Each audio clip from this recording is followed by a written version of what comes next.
जय जय। नमो वरिहन्ताणं नमो सिद्धाणं नमो आयर्याणं नमो वज्रायाणं नमो लोये सबसाहुणम्।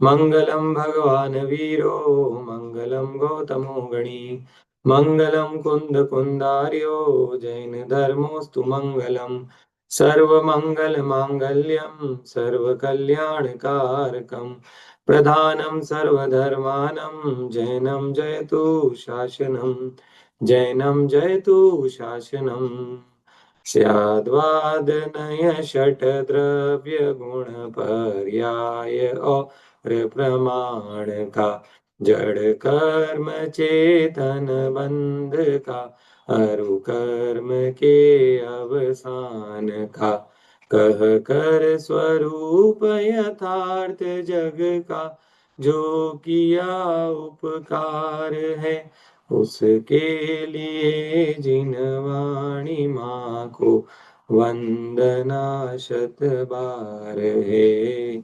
वंदना शत बार है। जय हो द्वादशांग रूप में जिनवाणी माता की जय। तीन भुवन में सार वीत राग विज्ञानता शिव स्वरूप शिव का नमः त्रियोग समारी के। मांगलिक ग्रंथ छेड़ाला जी। पहली ढाल के अंतर्गत हमारी चर्चा नरक संबंधी दुखों की चल रही है। कल काफी चर्चा की थी नरक संबंधी दुखों की कि ये जीव किस तरीके से पाप करता है और उन पापों का फल फिर नरकों में पाता है। और वो जो नरक होते हैं उनकी कुछ बनावट, उनका क्षेत्र, उनका द्रव्य काल भाव की स्थिति कुछ ऐसी होती है कि वहां पर सिर्फ और सिर्फ जीव को दुख ही दुख मिलता है। वहां पर कोई सुख की सामग्री होती नहीं है, सिर्फ होती है तो दुख की सामग्री होती है। और ऐसे दुखों की सामग्री के साथ में ये जीव कितना काल बिताता है वहां पे, तो कहा सागरों की आयु वहां पर बिताता है। और एक सागर के अंदर कितने वर्ष होते हैं तो उसका कोई डेफिनेट आंसर हमारे पास नहीं है कि इतने वर्ष होते हैं। लेकिन एक मोटा मोटा हम ये बोल सकते हैं कि असंख्यात करोड़ वर्षों का एक सागर होता है। असंख्यात करोड़ वर्ष। और कहते हैं कि असंख्यात कितना होता है, तो कहते हैं कि वर्तमान में जो हमारी गिनती का या हमारे कैलकुलेशन का विषय नहीं है, हमारे ज्ञान का ही विषय नहीं है, उतनी बड़ी संख्या एक ले लो, उसको क्या बोलेंगे, असंख्यात ले लो। ठीक है। अब वो कितनी बड़ी संख्या होगी उसको अगर समझना है तो उसके लिए जैन गणित पढ़ना पड़ेगा। ठीक है। तो बहुत बड़ी संख्या, बहुत बड़ी संख्या, ऐसी संख्या जिसको कि हम लिख नहीं सकते, जिसको हम बोल नहीं सकते, जिसको अगर हम लिखने जाएंगे तो हमारे पास जितने भी कागज हैं वो हमारे सारे कागज खत्म हो जाएंगे, फिर भी उस अंक को नहीं लिखा जा सकता। ऐसा कोई अंक जो कि मति शुद्ध ज्ञान की सीमा के बाहर हो, तो ऐसा कोई अंक लो, उसको बोलते हैं असंख्यात। और उसके भी फिर अनेकों भेद होते हैं, युक्ता संख्यात, असंख्याता संख्यात। तो ये बहुत बड़ी एक संख्या होती है। इतने वर्षों तक, इतने करोड़ वर्षों तक वो जीव वहां पर उन दुखों को भोगता है। उसी की देखो चर्चा यहाँ पर और अपन थोड़ी सी आगे करते हैं। मांस भक्षी, शिकारी, शराबी आदि तीव्र महापाप करने वाले जीव नरक में जाते हैं। अभी उसका मृतदेह तो यहाँ मुलायम गद्दे पर पड़ा हो और उधर वह पाप करने वाला जीव नरक में उत्पन्न होकर वह हजारों बिच्छू के ढंग से भी अधिक दुख को भोग रहा हो। अब देखो ये कितना मार्मिक है ये। अगर अपन इसके बारे में थोड़ा सा विचार करो कि कोई जीव है वर्तमान में मनुष्य गति में, और उस जीव ने, पुण्य तो उसका खूब अच्छा था, ठीक है, तो पुण्य बहुत अच्छा था तो उसको पैसे वैसे की खूब सुविधा थी, खूब उसने धन कमाया यहाँ पे, क्योंकि पुण्य का उदय था तो पैसा अच्छा बनाया, खूब सारा उसके पास था धन वैभव। लेकिन उसने जीवन भर पाप बहुत करे। ये जो सब धन जोड़ा, उसको धन को जोड़ने में उसको पाप खूब करना पड़े। अब उस पाप के उदय में उसने क्या बांध ली, आगामी की नरक आयु बांध ली। अभी वर्तमान में तो पुण्य का उदय था तो बढ़िया साता सब चल रही थी उसकी।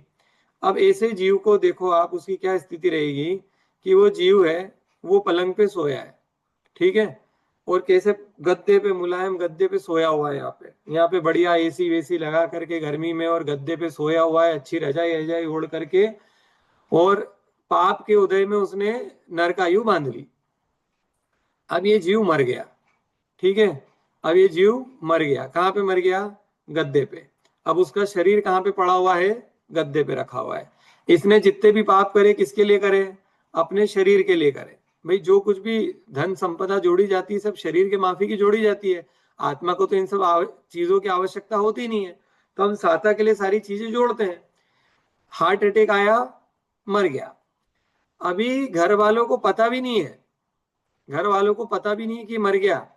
और इधर अंतर मुहूर्त के अंदर, अंतर मुहूर्त भी नहीं बोलना चाहिए, क्योंकि वो तो अधिक से अधिक 3 समय में वहां पे नरकायु में जाके जन्म ले लेगा वो।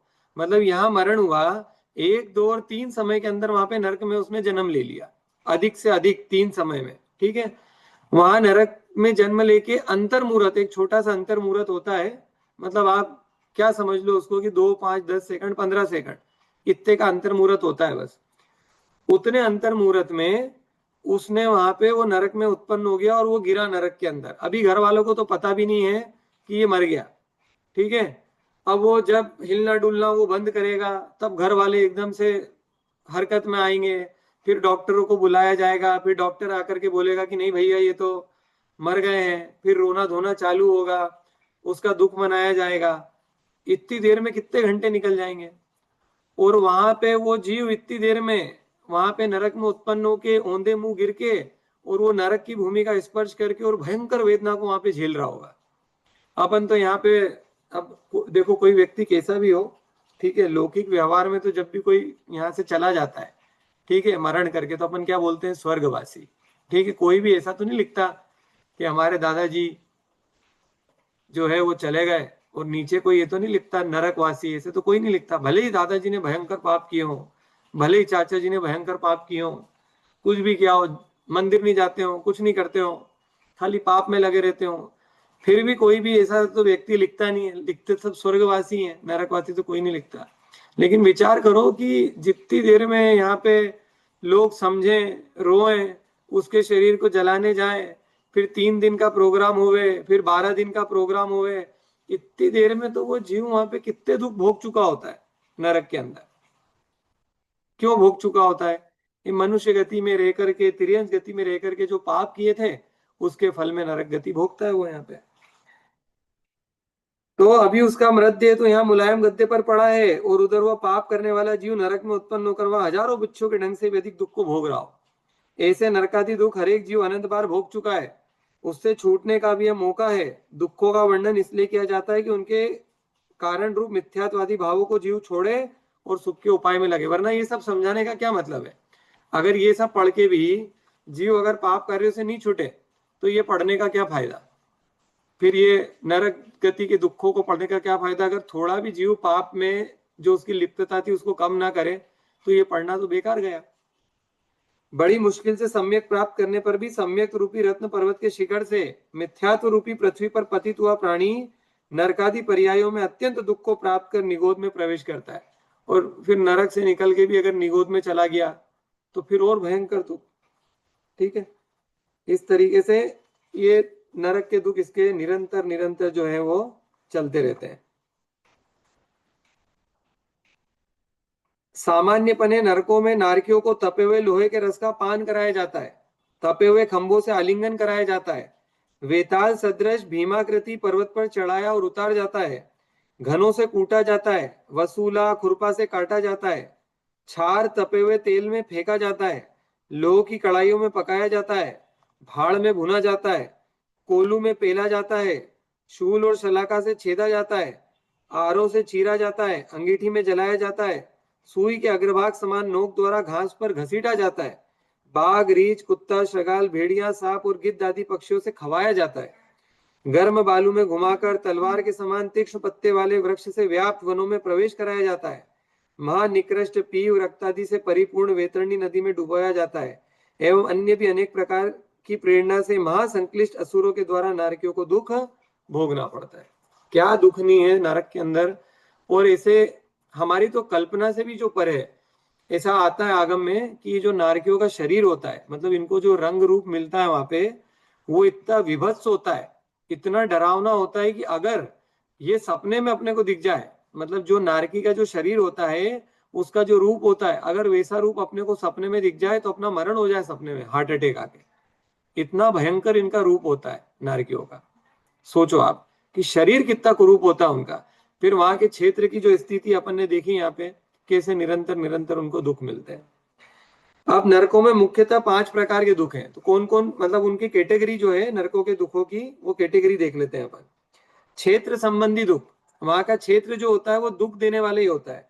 शीत उष्ण शालमली वृक्ष, सुई के नोक के समान घास, वेताल सदृश भीमाकृति पर्वत, दुखदायक सैकड़ों यंत्रों से भरी हुई गुफाएं, वेतरणी नदी, लोहमयी पुतली, अग्निकणों से व्याप्त कुंभी, कड़हा, भूमि स्पर्श संबंधी दुख और दुर्गंधी युक्त मिट्टी, ये सब वहां की रचना ही ऐसी होती है कि इससे भयंकर दुख उत्पन्न होता है। तो क्षेत्र संबंधी दुख।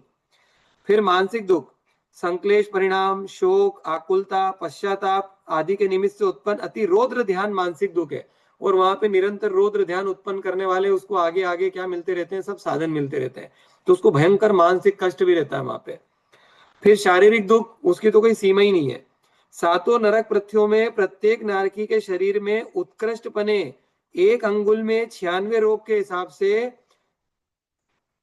5,68,99,584 रोगों के दुख शारीरिक दुख है। मतलब एक नारकी के शरीर में कम से कम भी, मतलब उसके एक अंगुल में कम से कम 96 रोग होते हैं। ऐसे पूरे शरीर में 5,68,99,584 रोग उसके शरीर में पाए जाते हैं। यहाँ तो अपने को एक कोई एक तकलीफ हो जाए, अगर खाली सर्दी हो जाए, या खाली बुखार ही हो जाए, या खांसी हो जाए, तो ही अपनी हालत कैसी हो जाती है। वहां पे पूरे शरीर में कुल मिला के 5,68,99,584 रोग लेकर के वो ऐसी सागरों की आयु बिताता है। तो सोचो उसको शारीरिक दुख कितना होता होगा। है भयंकर शारीरिक दुख, विचार करके देखना आप। और असुरकृत दुख, तीसरी पृथ्वी पर्यंत संक्लेश परिणाम वाले असुर कुमार जाति के भवनवासी देवों के द्वारा उत्पन्न कराए गए दुख असुरकृत कहलाते हैं।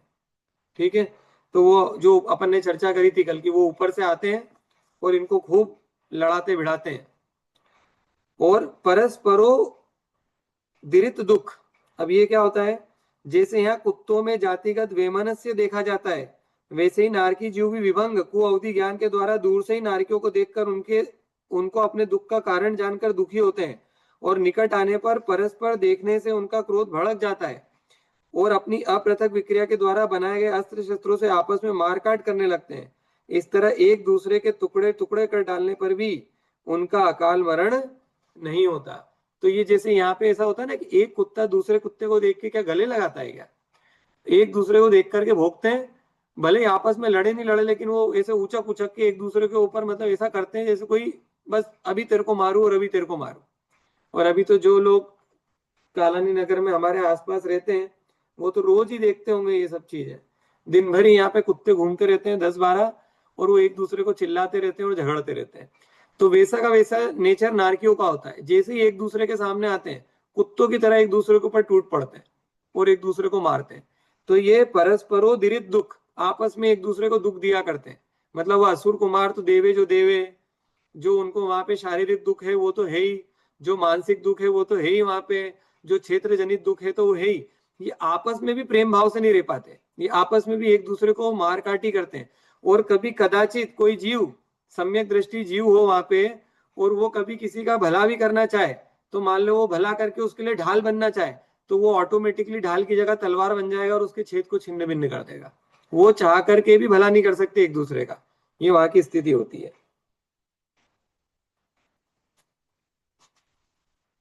ठीक है, तो ये बात आई है।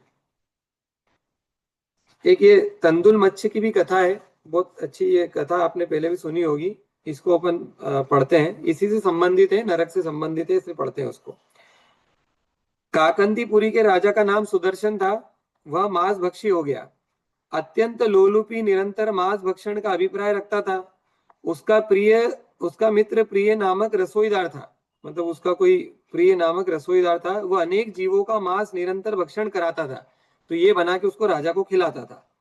उसको सर्प ने डस लिया, वह रसोईया मरकर स्वयंभू रमण समुद्र में महामत्स्य हो गया। तो वो यहाँ से मरण करके वो स्वयंभू रमण समुद्र जो आखिरी समुद्र है मध्य लोक का, वहां पे महामत्स्य हो गया।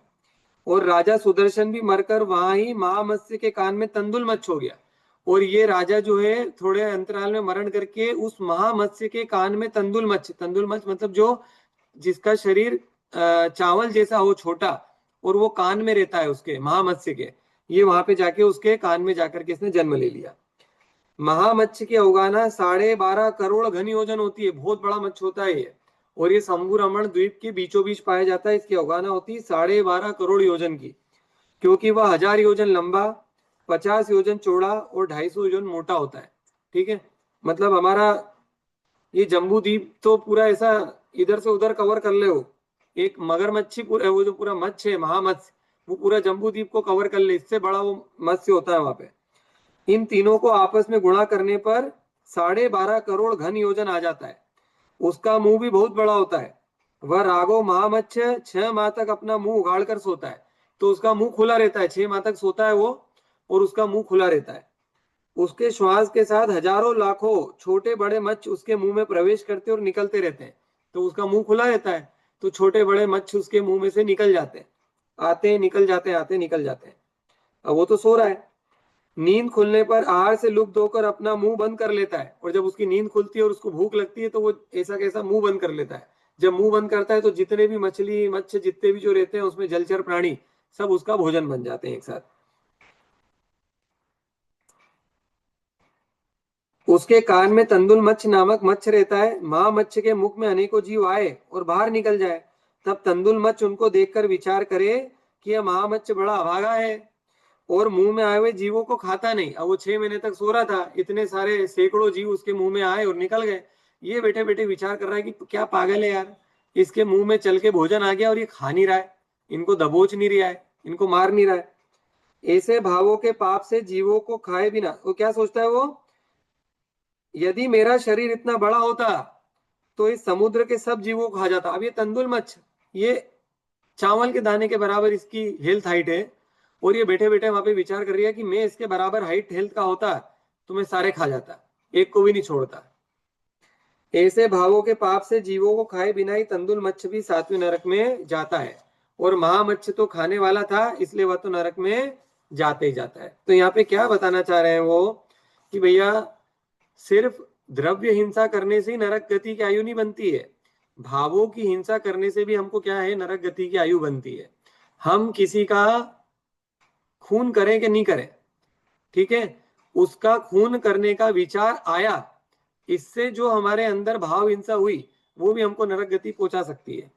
ठीक है, क्योंकि क्या होता है, कोई जीव है, मान लो कि वो कमजोर है, ठीक है, कमजोर है तो बेचारा वो किसी से लड़ाई झगड़े तो कर नहीं सकता है, क्योंकि उसको मालूम है कि अगर मैं लड़ाई झगड़े करूंगा तो क्या होएगा, पीट जाऊंगा मैं, वो तो खूब मारेगा मेरे को पकड़ के। तो ये अंदर ही अंदर संकलेश परिणाम करता है और ऐसा सोचता है कि अगर मेरे में ताकत होती तो इसका खून कर देता, मेरे में ताकत होती तो इसको खूब मारता, मेरे में ऐसा होता तो मैं इसको ऐसा करता वैसा करता, इसकी जान ले लेता, इसका पूरा घर उजाड़ देता, इसके बीवी बच्चों को अनाथ कर देता। ऐसे अंतरंग में वो कलुषित परिणाम करता है। अब ये ना ये सब चर्चा उसमें आती है, पुरुषार्थ सिद्धोपाय करके ग्रंथ है, आचार्य अमृतचंद्र ने लिखा है। उस ग्रंथ में सारा ये हिंसा का स्वरूप ही आता है, कि हिंसा किस किस तरीके से जीव करता है और क्या करता है, भाव हिंसा क्या होती है, द्रव्य हिंसा क्या होती है, ये सब चीजों के बारे में चर्चा होती है। तो वहां पे ये बात आई है कि तुम किसी के बारे में बुरा सोचते हो, तुम किसी की हिंसा करने के बारे में सोचते हो, उसके पुण्य योग से उसकी हिंसा हो कि नहीं हो, अगर उसके पुण्य का होता है तो तुम उसका बाल भी बाका नहीं कर सकते। लेकिन तुम्हारे अंदर ये जो हिंसा के परिणाम उत्पन्न हुए हैं, इन हिंसा के परिणामों के उत्पन्न होने की वजह से तुमने आगामी आयु का जो है खराब बंद कर लिया, और तुमको भयंकर हिंसा का पाप तुमने अपने सर पे बांध लिया।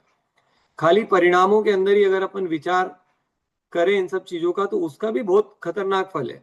द्रव्य हिंसा हो कि नहीं हो उससे कोई फर्क नहीं पड़ता है, लेकिन भाव हिंसा है तो हिंसा है, उससे कोई नहीं बचा जा सकता। ठीक है, बात आ रही समझ में। इसलिए हमको तो आचार्य ये कहते हैं कि तुम भाव हिंसा से भी बचो, द्रव्य हिंसा को तो रोको, भाव हिंसा से भी बचो, वो भी बहुत खतरनाक है संसार के लिए।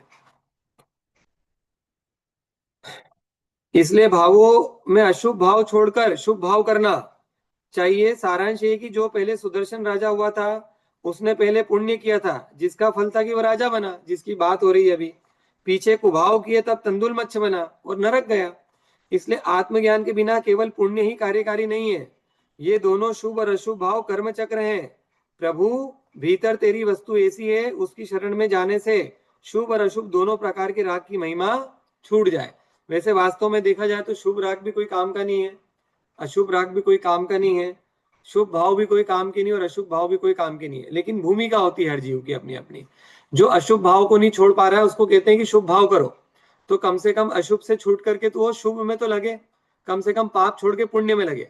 और जो जीव पुण्य पुण्य में लगा हुआ है और उसकी पात्रता देख के आचार्य उसको कहते हैं कि भैया ये शुभ भाव भी छोड़ और तू तो शुद्ध भावों में चले जा, क्योंकि ये पुण्य भाव भी तेरे को क्या है, संसार में अटकाने वाले हैं। तो तू ऐसे भाव कर जिससे कि तेरे को संसार में अटकना ही नहीं पड़े। तो जीवों की भूमिका देख करके उनको उपदेश दिया जाता है। सबको एक जैसा उपदेश दोगे तो वो जिसको उपदेश तुम दे रहे हो वो जीव ठगा जाएगा। मान लो कि कोई जीव खूब पाप करता हो, ठीक है, तो उसको क्या उपदेश देना कि तू एक काम कर, तू तो शुद्ध भाव कर, तू तो सीधे शुद्ध भाव कर। अब जो बेचारा पाप में लगा हुआ है वो क्या शुद्ध भाव करेगा? जो पाप से शुभ में भी नहीं पहुंचा, जो अशुद्ध से शुभ में भी नहीं पहुंचा, वो शुद्ध भाव कब करेगा वो? तो पहले उसको पाप से छुड़ा करके पुण्य में डालो। जब वो पुण्य में लग जाए तो उसको बोलो कि अब ये पुण्य को छोड़ करके भी, उसका अवलंबन छोड़ करके भी तुम शुद्ध भावों में अपनी आत्मा में रम जाओ। तो ये क्रम होता है किसी भी कि हमारे लिए, मतलब ये क्रम आचार्यों ने हमको दिया ही हमारे सीखने के लिए है कि अगर अपन अपनी परिणति देखें, अगर हमारी पाप चर्या ज्यादा है तो पहले पाप से छूट करके अपन पुण्य में लगे। और एक बार अपने को लगता है कि भाई अब हम पुण्य के खाते हमारे बढ़ने लग गए हैं, ठीक है, और हमारी पुण्य की व्यवस्था बराबर हो गई है, तो फिर पुण्य से निकल करके भी हमको किस में जाना चाहिए? शुद्ध भावों की तरफ जाना चाहिए। प्रभु, अपने स्वभाव में आजा तो तेरे संसार परिभ्रमण का अंत आ जाएगा। अपने स्वभाव की शरण में जाने से शुभाशुभ रूपी भाव परावर्तन का अंत आ जाएगा। भाव और भाव परावर्तन के अध्ययन से भली भांति ज्ञात होता है कि इस जीव ने शुभ भाव भी अनंत बार किए, लेकिन इसका कर्म चक्र नहीं रुका। भाई, शुभ भाव भी संसार में रुलाने वाले हैं, अतः शुभ भाव की रुचि छोड़कर निःशुद्ध आत्मा का सेवन कर, ठीक है, ऐसी उन्होंने प्रेरणा दी है। लेकिन मूल में बात वही होती है कि सबसे पहले पाप से बचो।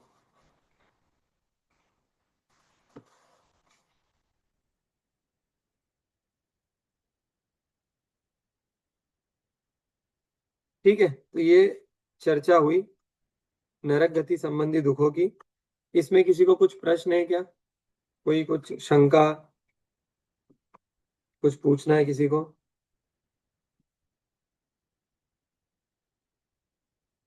नहीं, कुछ नहीं पूछना किसी को। बढ़िया। देखो, एक एक चीज और पढ़ देता हूँ, ये फिर आगे बढ़ते हैं। पापानुबंधी पुण्य, पुण्य के उदय से प्राप्त बुद्धि, कौशल, निरोग शरीर आदि क्षमताओं का पापार्जन में लगा देना, यह पापानुबंधी पुण्य कहलाता है। मतलब पुण्य का उदय है और बांध क्या रहा है पुण्य के उदय में? पाप। अर्थात है तो पुण्य का उदय, पर कार्य पाप के करना पापानुबंधी पुण्य है। ऐसा करके जीव अपने को अगले भव में दुखों में डालता है। ये सब हमारी हमारी परेशानी है ये। हम सब लोग पापानुबंधी पुण्य कर रहे हैं, मतलब पुण्य के उदय में पाप कर रहे हैं अपन, पाप बांध रहे हैं। पुण्य का उदय कैसे है? अपन सब लोगों के पुण्य का उदय। अरे पुण्य का उदय नहीं होता तो ऐसे निकृष्ट पंचम काल के अंदर जैन कुल में उत्पन्न ही नहीं होते। और जैन कुल में उत्पन्न होके भी ऐसे परिवारों में उत्पन्न नहीं होते जहाँ पे कम से कम रोज रोज रोटी की, रोज रोजी रोटी की अपने को व्यवस्था नहीं करना पड़ती है कि आज अगर काम करने नहीं गए तो शाम को घर में खाना नहीं बनेगा। ऐसे तो अपन किसी के भी पाप के उदय नहीं चल रहे हैं। कोई भी अपने में से इतना हीन पुण्य का धारी नहीं है जिसको रोज बेचारे को सुबह उठ के रोजी रोटी की व्यवस्था करनी पड़ती हो। ठीक है, काम तो अपन सब करते हैं सुबह से उठ के, सब अपनी अपनी दुकानें खोलते हैं, सब अपनी नौकरी करते हैं, सब ऑफिस जाते हैं, वो बात ठीक है। लेकिन फिर भी ऐसा नहीं कि एक दिन नहीं गए तो शाम को खाना नहीं बनेगा, मतलब वैसा भी अपना कोई पाप का उदय नहीं चल रहा है। और महान पुण्य का उदय इसलिए चल रहा है क्योंकि अपने को जैन कुल में अपन उत्पन्न हुए और वहां पे अपने को इतनी बुद्धि तो हुई है कि अपन कम से कम वो जिनागम को खोल करके उसको समझ ले। ऐसे पुण्य के उदय, ये बहुत, ये पुण्य का उदय भी बहुत, कहते हैं ना, किस्मत वालों को मिला है। कितने जैन है पूरे संसार के अंदर, कितने जैन है? 8 अरब से ऊपर लोग हैं उसमें से गिनती के 1 करोड़ जैन है। तो सोचो कि कितने पुण्यशाली हैं हम। 8 अरब लोगों में 1 करोड़ कोई बिसात रखता है क्या? इतने पुण्यशाली जीव होकर के भी अगर हम पाप में ही लगे रहे दिन भर, तो इसको बोलते हैं पापानुबंधी पुण्य। और पुण्यानुबंधी पाप, अब ये क्या है कि पाप के उदय से मिले अपंग या रुग्ण शरीर तथा मंद बुद्धि आदि होने पर भी पुण्य कार्य में लगे रहना पुण्यानुबंधी पाप कहलाता है। मतलब शरीर थोड़ा सा परेशान कर रहा है, आकुलता उतनी बनी रहती है कुछ ना कुछ, लेकिन उसके बावजूद भी ये धर्म में लगा हुआ है, तो ये पाप के उदय में भी पुण्य बांध रहा है। अर्थात है तो पाप का उदय, पर कार्य पुण्य के करना, ऐसा करके जीव अपने को अगले भवों में सुखों में डालता है। तो अपने को क्या करना है? अपने को क्या करना है? अपन क्या करें? पापानुबंधी पुण्य करें। पुण्यानुबंधी पाप तो अपन कर नहीं सकते, क्योंकि अपना पाप का उदय नहीं है। तो पाप के उदय में अपन पुण्य कर नहीं रहे, पुण्य के उदय में अपन पाप कर रहे हैं। तो अपने को करना क्या है? अपने को करना है पुण्यानुबंधी पुण्य। मतलब पुण्य के उदय में ऐसे कार्य करें जिससे और हमको पुण्य का संचय हो और हमारा आगामी भव जो है वो सुगम हो जाए। तो जैनियों, अगर हम जैनी हैं तो जैनी के लिए करने लायक कारण है पुण्यानुबंधी पुण्य। पुण्य के उदय में पुण्य करते रहो, तो आगे की सब व्यवस्था हमारी बराबर चलती रहेगी। ठीक है, तो ये नरक गति की चर्चा हुई। ये ना, 3 लोक को नाच जो खाए, मिटे ना भूख कड़ा न लाए, ये दुख बहु सागर लो सहे, और कर्म जोगते नरगति लहे। तो ये दुख बहु सागर लो सहे, सागरों तक इसने क्या करा? ये नरकों के दुखों को भोगा।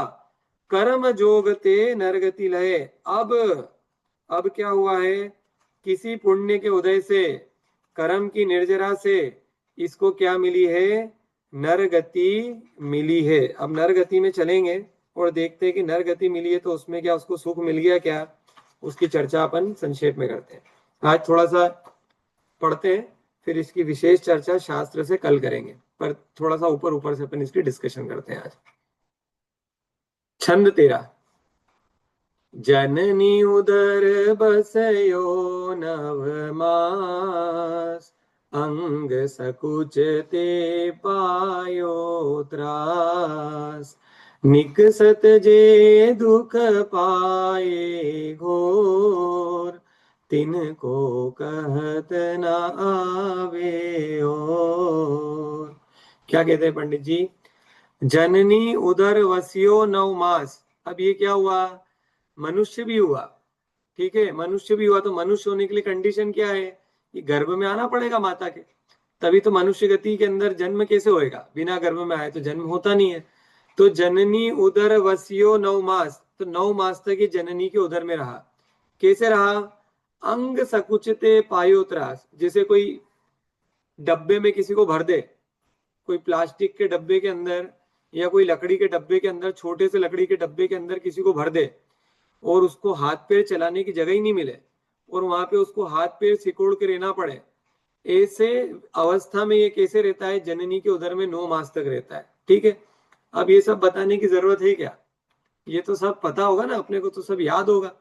अपन तो सब मनुष्य हैं, माता के उदर में जन्मे, तो अपने को तो याद होगा ना कि कैसे भयंकर 9 महीने निकाले अपन ने वहां पे, कि नहीं याद है? याद होना चाहिए। कितने बरस पुरानी बात है, कितने बरस पुरानी बात है। किसी के लिए 40 बरस, किसी के लिए 50 बरस पुरानी बात है, किसी के लिए 60 बरस पुरानी बात है। याद नहीं कि आपने को 60 बरस पहले क्या हुआ था अपने साथ में, कैसे अपन रहे थे। अंग सकुचते पायो त्रास, कुछ याद नहीं रहता है। याद हो जाए तो गर्भ में वापस आने का जीव प्रयास ही नहीं करे कभी भी, इतनी भयंकर उसको पीड़ा रहती है अंदर। निकसत जे दुख पाए घोर, और जब ये निकलता है गर्भ से तो कहते हैं कितना भयंकर उसको दुख होता है। तिनको कहते ना आवे, और उसको कहने में कोई भी संभव नहीं है। मतलब वो इतना भयंकर दुख होता है कि उसको कोई कहने में भी समर्थ नहीं है जब जीव माता के उदर में से बाहर आता है। तो उन्होंने बोला मनुष्य गति में जीव 9 महीने तक माता के पेट में रहा, तब वहां शरीर सिकोड़ कर रहने से दुख पाया, और निकलते समय जो भयंकर दुख पाए, उन दुखों को कहने से अंत नहीं आ सकता। मतलब उस दुख की अगर हम कथा कहेंगे तो उसका कोई अंत नहीं, इतना भयंकर इसको दुख होता है। ठीक है, और देखते हैं अपन आगे। बालपने में ज्ञान न लयो, तरुण समय तरुणी रत रयो। अर्धमृतक सम बूढ़ापनो, कैसे रूप लखे आपनो। बालपने में ज्ञान न लयो, तो सबसे पहले तो क्या हुआ, ये बालक हुआ। छोटा बालक होता है, क्या अकल रहती है उसको, कुछ समझ नहीं पड़ती उसको। एक तो बेचारे को पांचों इंद्रियां हैं, लेकिन पांचों इंद्रियां होने के बावजूद भी ज्ञान का उतना क्षम उसका रहता नहीं है, क्योंकि अभी इंद्रियां उतनी परिपक्व हुई नहीं है, बुद्धि उतनी परिपक्व होती नहीं है, तो ज्ञान उसको उतना होता नहीं बचपन में। तो उसको जैसा जो सिखाओ वो सीख लेता है, जैसा उससे जो कराओ जो कर लेता है। उसको कुछ समझ में नहीं आती तो रोने लग जाता है, जो खाने को दो जो खा लेता है। हे उपादेय का उसको कोई भी ज्ञान नहीं रहता है कि ये जो मेरे साथ हो रहा है ये अच्छा हो रहा है या बुरा हो रहा है, मेरे माँ बाप मेरे को जो खाने के लिए देते हैं वो अच्छा देते हैं कि बुरा देते हैं। देखो, अभी तो आप सब लोगों के जो जो लोग सुन रहे हैं सबके बच्चे बड़े बड़े हो गए, तो अब बोलने की जरूरत नहीं है। लेकिन बच्चा जब तक 8 वर्ष का नहीं होता है, उसके निमित्त होने वाले पाप, उसके भागीदार उसके माता पिता होते हैं। कहने का मतलब ये है कि आप अपने बच्चे को क्या खिला रहे हो। अगर आप उसको आलू प्याज लहसुन सब चीजें खिला रहे हो, सब तरह के अभक्ष भक्षण उसको करा रहे हो, तो दोष उसको तो कम है, लेकिन उसको खिलाने का दोष माँ बाप को ज्यादा है। क्योंकि जब तक वो 8 वर्ष का नहीं होता है, जब तक उसमें सम्यक दर्शन प्राप्त करने की शक्ति उत्पन्न नहीं होती है, हे उपादेय का उसको ज्ञान नहीं होता है, तब तक वो हमारे सहारे है। और हम उसको क्या खिलाते हैं क्या खाने को देते हैं वो सब हमारे माथे। तो हमको इस बात का विशेष ध्यान रखना पड़ेगा कि घर में जो छोटे बच्चे हैं, ठीक है, जिनकी उम्र 8 वर्ष की नहीं हुई है या जो 8 वर्ष के भी हो गए, लेकिन हमने उनको हे उपादेय का ज्ञान ही नहीं दिया, हमने उनको बताया नहीं कि बेटा ये चीज खाने योग्य होती है ये चीज खाने योग्य नहीं होती है। एक बार हम उसको समझा दें, वो चीजों को समझ ले, उसके बाद अगर वो भक्षण करे तो वो उसका पाप है, इसमें माँ बाप का फिर कोई दोष नहीं है। लेकिन जब तक कि उसकी बुद्धि परिपक्व नहीं होती है और अगर वो अभक्ष भक्षण करता है तो इसका दोष माँ बाप के सर पे ही है। ठीक है, और इससे बचा नहीं जा सकता। इसलिए बच्चों को भोजन संबंधी जो स्पेशली जो चीजें होती है वो बहुत हमको जितना हो सके उतना ध्यान रखना चाहिए। ठीक है, मॉडर्न जमाना है, हम सारी चीजों पे रोक नहीं लगा सकते, क्योंकि जितना रोक लगाओ बच्चे फिर उन चीजों की तरफ उतना दौड़ते हैं। लेकिन फिर भी हमारे घर में जो बनता है, हमारे घर में किस तरह की चीजें बनती है, उससे ही ऑटोमेटिकली बच्चों का एक मानस सेट हो जाता है कि जैन लोगों के घर में क्या चीजें खाने योग्य क्या चीजें खाने योग्य नहीं है। एक बार रिदान, हम लोग नोएडा में थे और रिदान बीमार हो गया था। तो हम जिस सोसाइटी में रहते थे उसके बगल वाली सोसाइटी में पता चला कि कोई डॉक्टर रहती है। वो डॉक्टर का क्या नाम था उसका, कुछ तो भी उसका नाम था डॉक्टर का नाम तो हम भूल गए। तो उसका सरनेम था अग्रवाल। तो हम वो गए डॉक्टर को दिखाने के लिए, लेडी डॉक्टर थी वो। रिदान को दिखाया तो ऐसे ही वो रिदान का उसने नाम लिखा, तो हमने बोला रिदान जैन, पूरा नाम लिखा है हमने। तो कहती है कि अच्छा आप लोग जैन हो, कौन से जैन हो, दिगंबर जैन हो। तो हमने बताया कि हाँ भाई हम दिगंबर जैन है। तो उसने बोला कि मैं भी शादी के पहले दिगंबर जैन थी, शादी के बाद वो अग्रवाल हो गई। अब वो हम लोग रिदान को दिखा रहे थे, वहां पे बैठे हुए थे, दवाई ववाई लिखवा रहे थे, इतनी देर में उसका 7-8 साल का लड़का, 8 साल का लड़का आया उस डॉक्टर का। और वो डॉक्टर ने, वो अब वो डॉक्टर मतलब है तो माना, तो उसने पूछा उससे कि बेटा क्या खा के आया। तो उसने क्या बोला कि पापा ले गए थे और पापा ने चिकन सूप पिलाया मेरे को, तो मेरे को बड़ा अच्छा लगा। तो वो सुन करके हमारे तो कान एकदम ऐसे खड़े हो गए कि ये अभी तो कह रही थी कि ये दिगंबर जैन है, और ये इसका बेटा आकर के बोल रहा है कि पापा चिकन सूप पिला के आए। फिर उसने देखा कि भाई, हमारी तरफ देखा उसने कि इनको सुन करके थोड़ा अजीब सा लगा। तो फिर उसने बोला कि नहीं वो मेरे हस्बैंड है, अब वो तो अग्रवाल हैं, अब वो खाते हैं, अब मैं कैसे उसको मना करूं, तो बच्चा भी उनके साथ में पला बड़ा है तो वो भी खाता है। तो वहां हमको चीज समझ में आई कि ये क्या स्थिति बनती है जीवों की। कहा तो वो डॉक्टर जो खुद दिगंबर जैन, उसका बच्चा, अब उसको वो उतने संस्कार भी नहीं दे सकती कि बेटा कम से कम मांस भक्षण तो मत कर। चलो आलू प्याज लहसुन तक तो समझ में आता है, ठीक है, वो फिर भी एक मतलब वो भी कोई उसकी कोई वो नहीं कर रहे हैं अपन यहाँ पे कि भाई वो खा लो, लेकिन फिर भी उसके मुकाबले मांस भक्षण तो बहुत ही भयंकर हुआ। लेकिन वो उसको भी नहीं रोक पा रही उस चीज से भी। अब आज वो लड़का, वो रिदान उस समय 1 साल का भी नहीं था, आज वो लड़का 8 और 12 20 साल का हो गया होगा। अब वो क्या क्या खाता होगा। तो ये तो संसार दशा है। तो बालपने में ज्ञान न लो, जैसा सिखा दिया वैसा सीख लिया उसने, बच्चा क्या जाने। तरुण समय तरुणी रत रहे हो, और जब बड़ा हुआ तो घर वालों ने पकड़ के शादी कर दी। अब जैसे ही शादी कर दी तो ये औरत में ही मस्त हो गया। अब इसको कहाँ फुर्सत मिलेगी धर्म की चर्चा करने की, कहाँ इसको रुचि बनेगी। ये तरुणी में ही रत हो रखा है, राग में ही लगा हुआ है, ये घर परिवार में ही लगा हुआ है, बच्चों में लगा हुआ है। समय कहाँ है। लोगों को तो वो कहते हैं ना लोग कि मरने की फुर्सत नहीं है, लोग यही कहते रहते हैं हमें तो मरने तक की फुर्सत नहीं है।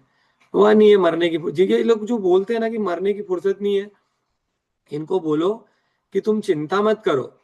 तुम ये जो कहते हो कि हमको धर्म करने का टाइम नहीं है, हमको मरने की फुर्सत नहीं है, तो कहते हैं कि कोई बात नहीं है, जब तुम निगोद में जाओगे वहां फुर्सत से मरो। वहां रोज जन्मो रोज मरो, और रोज कितनी बार, हजारों बार जन्मो और हजारों बार मरो वहां निगोद के अंदर। तो बोले तुमको फुर्सत ही फुर्सत मिलेगी जन्म मरण की। और तुमको नरक में जाओ तो वहां पे भी तुमको रोज काटा जाएगा, रोज मारा जाएगा, फिर तुम्हारा शरीर पारे की भांति जुड़ जाएगा, फिर कटोगे फिर जुड़ेगा। कि बहुत फुर्सत ही फुर्सत है वहां पे। निगोदों के अंदर तो असंख्यात पुद्गल परावर्तन तक काल पड़ा हुआ है। वहां पे मरते रहना जीते रहना।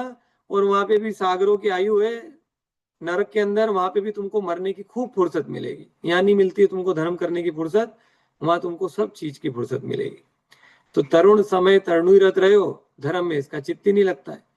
और अर्ध मृतक सम बूढ़ापनो, कैसे रूप लखे आपनो।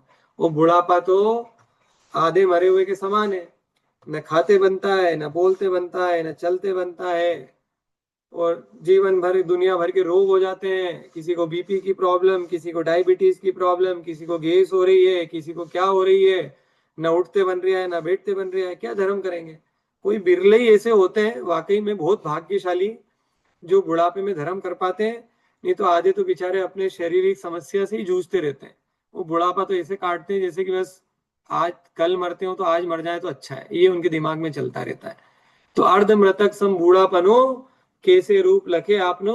और इतना जो पुण्य से जो मनुष्य गति मिली थी, इतनी जिसको कहते हैं कि कितनी मुश्किल होती है मनुष्य गति मिलना, वो मनुष्य गति इसकी जो है इसी खेल कूद में पूरी हो जाती है।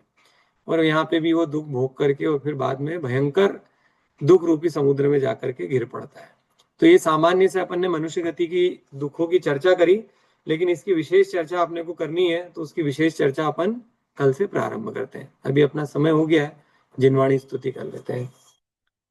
जावाणी के ज्ञान ते सूझे लोकालो, सोवाणी मस्तक नवो सदा देत हूँ।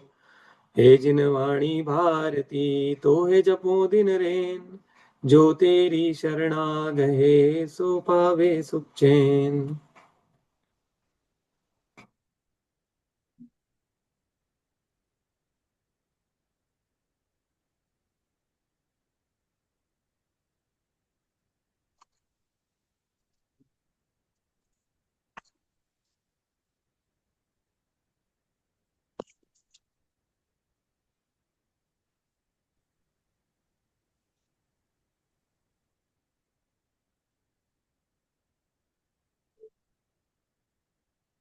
जय हो द्वादशांग रूप में जिनवाणी माता की जय।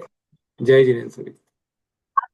जय जिनेन्द्र। आपकी वीडियो आप मतलब जैसे यूट्यूब पे या इन पे नहीं दे सकते क्या? जैसे अरे कभी मैं, कोई चीज छूट हाँ जाती है वो यदि क्या उनको हो उसको रहा वापस है, सुनना हो मैं तो। समस्या ये हो रही कि मैं जो ऑफिस का लैपटॉप यूज कर रहा हूँ ना, वो मेरे को अपलोड नहीं करने दे रहा है यूट्यूब पे। ये मेरे को प्रॉब्लम हो रही है। तो वो पर्सनल लैपटॉप को ठीक करा के मैं कोशिश करता हूँ कि उस पर रिकॉर्डिंग हो जाए, तो फिर वो यूट्यूब पे लोड हो जाएगा। मैं कोशिश कर रहा हूँ उसके लिए। ये ऑफिस का लैपटॉप मेरे को हाँ अलाउ नहीं वही कर कि रहा कभी यूट्यूब पे। हाँ टाइमिंग। अच्छा वो क्या कभी जैसे टाइमिंग थोड़ा बहुत भी अगर आगे पीछे हो जाए तो हम जैसे बाद में कर लें ऐसा। नहीं, समझ गया मैं आपकी बात। वो मैं, मेरे को खुद को भी परेशानी हो रही क्योंकि हाँ मैं आप लोगों को वीडियो प्रोवाइड नहीं कर पा रहा हूँ। तो मैं इस वीकेंड पे कोशिश करके लैपटॉप को ठीक कराता हूँ ताकि पर्सनल लैपटॉप पे रिकॉर्डिंग हो जाए।